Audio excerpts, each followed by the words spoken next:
Hello friends, myself Dr. Kranti Singh, Assistant Professor from Netaji Subhash Chandra Bose government degree college Lucknow.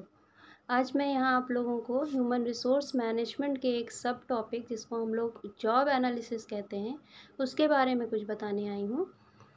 Job analysis का मतलब जैसा कि meaning आपको दिख रही है स्क्रीन पर, कलेक्शन और aggregation of task, duties and responsibilities which as a whole are regarded as regular assignment to individual employee। मतलब जॉब एनालिसिस जो है वो टास्क और ड्यूटीज़ का और रिस्पॉन्सिबिलिटीज़ का एक कलेक्टिव वर्ड है या कलेक्टिव नेम है जो कि हम एक रेगुलर असाइनमेंट के दौरान अपने कर्मचारियों को देते हैं।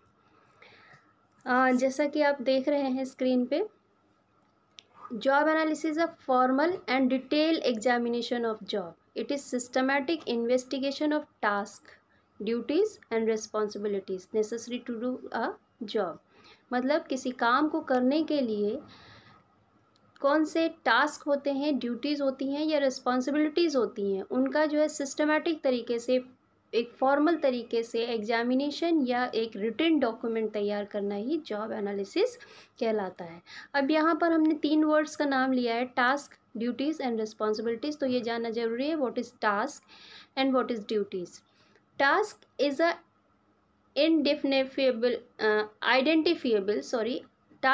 Identifiable work activities carried out for a specific purpose. मतलब किसी स्पेसिफिक पर्पस के लिए जो कार्य किए जाते हैं उनको हम लोग टास्क कहते हैं। फॉर एग्जांपल, अगर हम ये कहते हैं कि एक क्लर्क का क्या टास्क होगा, तो एक क्लर्क का टास्क अगर हम निर्धारित करते हैं, जैसे मान लीजिए एग्जांपल के तौर पे हम लेते हैं कि लेटर टाइपिंग करना, लेटर टाइपिंग उसका टास्क हो गया। और ड्यूटीज़ जो है कुछ एक्सटेंशन एक्टिविटीज़ होती हैं टास्क के अलावा, इंक्लूडिंग टास्क, कुछ और एक्सटेंडेड एक्टिविटीज़ होती हैं जो एक व्यक्ति को करना ही होता है। जैसे एग्जाम्पल हमने लिया था कि क्लर्क को आप लेटर टाइपिंग है तो वो उसका टास्क है, बट उसके साथ ही साथ इन लेटर्स को सॉर्ट आउट करना और आवश्यकता पड़ने पर पिक आउट करना भी उसका एक वर्क होता है या उसका कार्य होता है, जिसको हम लोग ड्यूटीज़ कहते हैं। तीसरी बात यहाँ पे कही गई है रिस्पॉन्सिबिलिटीज़ की। इन टास्क और ड्यूटीज़ को परफॉर्म करने के साथ साथ एक ऑब्लिगेशन बनता है to perform these task and duties. एक रिस्पॉन्सिबिलिटी बनती है, एक कर्तव्य बनता है, एक जवाबदेहिता बनती है, जिसको हम लोग रिस्पॉन्सिबिलिटीज़ का नाम देते हैं। तो इस तरह से जॉब एनालिसिस में इन तीनों चीज़ों को डिस्क्राइब किया जाता है, या कह लें कि किसी भी व्यक्ति के काम को इन तीनों चीज़ों के उसमें हम लोग डिफाइन करते हैं। यहाँ पर फिर हम देख रहे हैं एरिया ऑफ एप्लीकेशन। हम क्यों करते हैं, क्यों ज़रूरी है जॉब एनालिसिस, तो इसके लिए हम लोग यहाँ पर देख रहे हैं, सबसे पहले दिया है job description. What is job description? Job description है कि जब हम कोई काम के लिए, किसी कार्य के लिए किसी का कार्य डिफाइन करते हैं तो उससे रिलेटेड जॉब का डिस्क्रिप्शन देते हैं कि उसको क्या काम करना है, किस एनवायरनमेंट में काम करना है, कैसे करेगा, यानी कि उसकी क्या कंटेंट है, क्या करना है मतलब उसका क्या कंटेंट है, और कैसे करना है, उसको किस तरीके से काम करना होगा, किस एनवायरनमेंट में काम करना होगा, कौन लोग उसको, कौन सी चीज़ें उसको अफेक्ट कर सकती हैं, यानी कि physical environment and social environment, social satisfaction क्या होना चाहिए, ये सब जॉब डिस्क्रिप्शन में दिखाया जाता है। दूसरा दिया गया है जॉब स्पेसिफिकेशन। जैसे कि हमने देखा जॉब डिस्क्रिप्शन जॉब के बारे में डिफिनेशन देता है कि जॉब कैसा होना चाहिए, उसकी क्या कंटेंट होगी, क्या हमको करना है, कैसे करना है और कब करना है।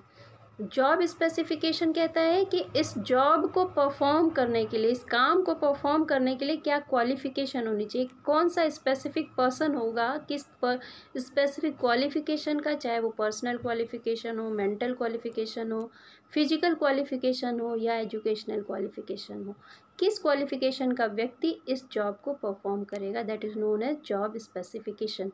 इस तरह से तीसरा है आपका जॉब इवैल्यूएशन। जॉब इवैल्यूएशन में भी जॉब एनालिसिस की आवश्यकता पड़ती है, क्योंकि यदि जॉब एनालिसिस में हम जॉब डिस्क्रिप्शन या जॉब स्पेसिफिकेशन या उसका टास्क, उसकी ड्यूटीज़ नहीं निर्धारित करेंगे तो किसके आधार पर हम जॉब का इवैल्यूएशन करेंगे, एनालिसिस करेंगे।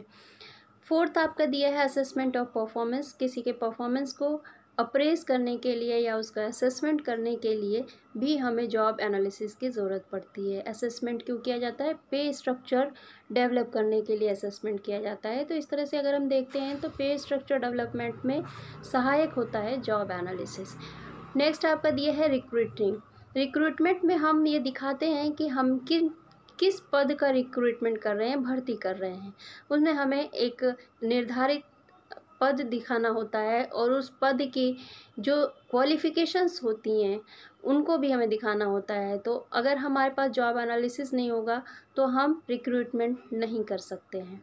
साथ ही साथ रिक्रूटमेंट एंड ट्रेनिंग के साथ ही रिक्रूटमेंट एंड सिलेक्शन के साथ साथ हमें ट्रेनिंग में भी जॉब एनालिसिस की ज़रूरत पड़ती है, क्योंकि हम जो है जब वर्क परफॉर्मेंस को एनालाइज करते हैं तो वो हम जॉब एनालिसिस के बेसिस पे ही करते हैं। मतलब जॉब एनालिसिस में हमने जो जॉब डिस्क्रिप्शन तैयार किया है, जॉब के बारे में जो बताया है, उसी के आधार पर हम जो है ट्रेनिंग डिफ़ाइन करते हैं।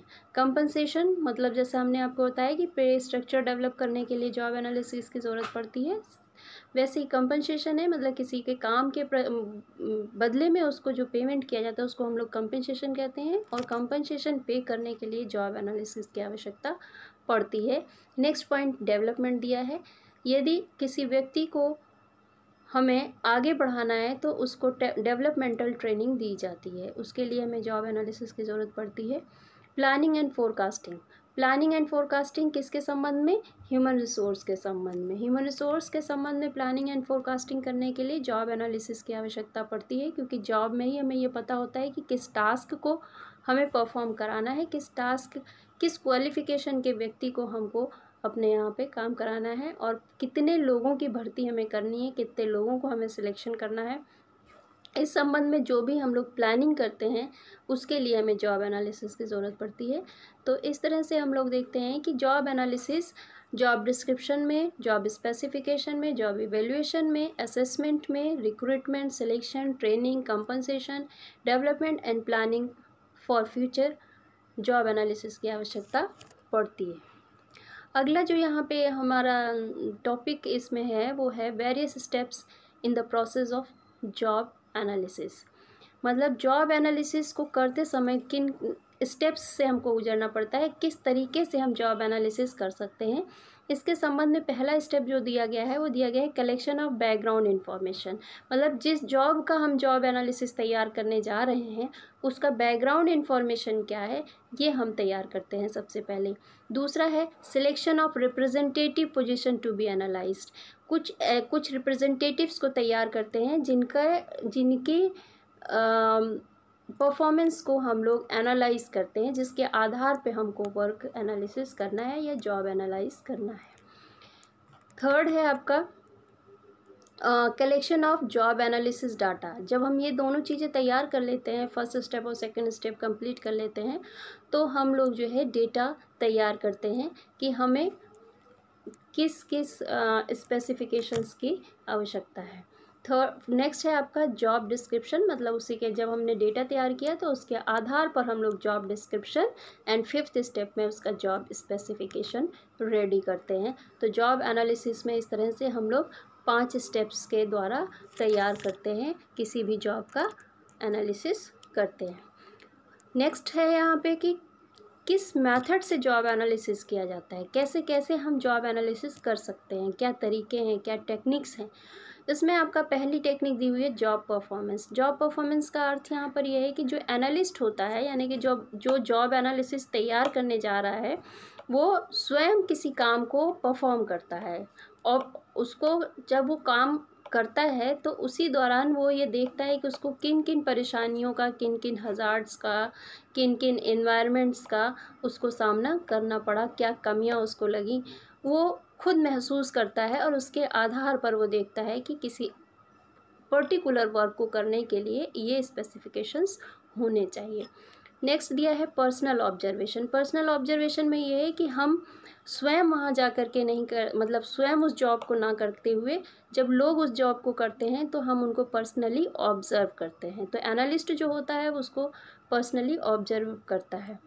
नेक्स्ट है यहाँ पे क्रिटिकल इंसिडेंट। इसमें जो है कुछ स्पेसिफिक पॉइंट्स तैयार किए जाते हैं और उन पॉइंट्स के आधार पर किसी के काम को जो है एनालाइज किया जाता है कि अगर ऐसा हो तो ऐसा करना चाहिए।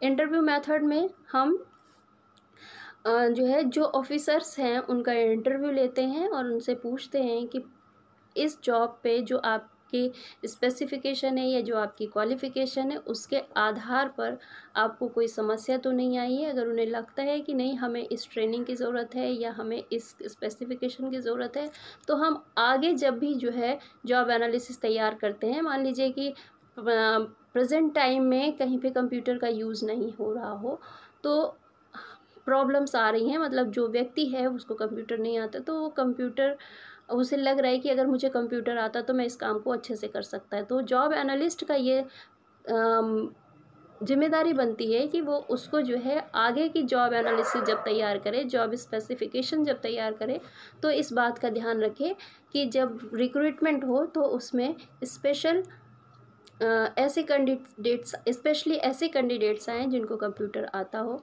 तो इस तरह से, और sorry next final of expert लिखा हुआ है but this is printing mistake, typing mistake, तो इसको करेक्ट कर लीजिए। That is panel of experts. Panel of expert जो होते हैं वो जॉब एनालिसिस के क्षेत्र में एक्सपर्ट लोग होते हैं जिन्हें ये मालूम होता है कि किसी जॉब को परफॉर्म करने के लिए किस किस चीज़ की आवश्यकता होती है, तो उनका एक पैनल तैयार किया जाता है और उनके द्वारा जो है सलाह ली जाती है।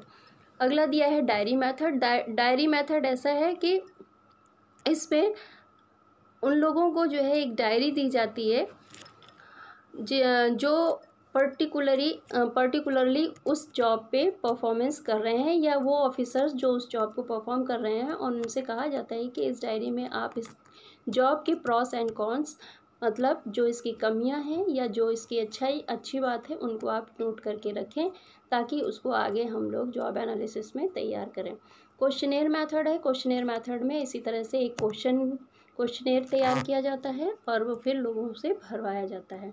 इस तरह से हम लोग डेटा जॉब एनालिसिस के लिए तैयार करते हैं। जो हम लोगों ने पहले प्रोसेस में बात की थी कि हम लोग कहाँ से जो है ये डेटा तैयार करेंगे, तो इस तरह से ये सारे मेथड्स से हम लोग डेटा रेडी करते हैं। Thank you. अब मुझे